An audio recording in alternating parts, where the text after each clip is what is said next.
This is Ethan Cox with Ricochet Media. I'm in Vancouver this morning, but last night I was in Montreal to cover the English language leaders debate, and a lot happened. So let's get into it. Don't like me or Rebel News, and that's okay.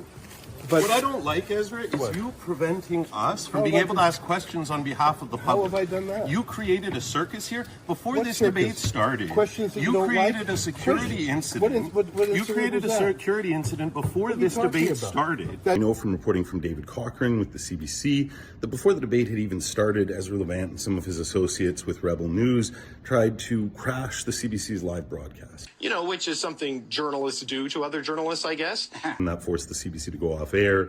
There was a security response. They had to be taken away by police. And in fact, the whole site was shut down for a number of minutes. We weren't allowed to go in. People that were inside weren't allowed to come out.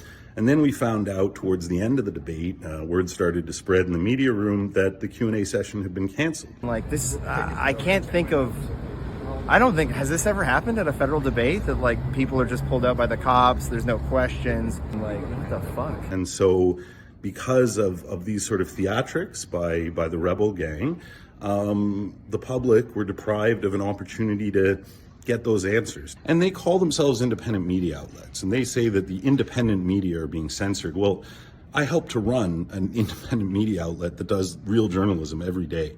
And there is so much difference between the thriving ecosystem of independent outlets in this country that includes outlets like the Narwhal, National Observer, the Tyee, Ricochet, so many others that are doing really key journalism every day in terrible circumstances. But that doesn't get as many clicks. And so what these folks are doing is trying to get as many clicks as possible by being as outrageous as possible. And so, you know, they're very successful. They're a lot more successful than outlets like ours are at raising money.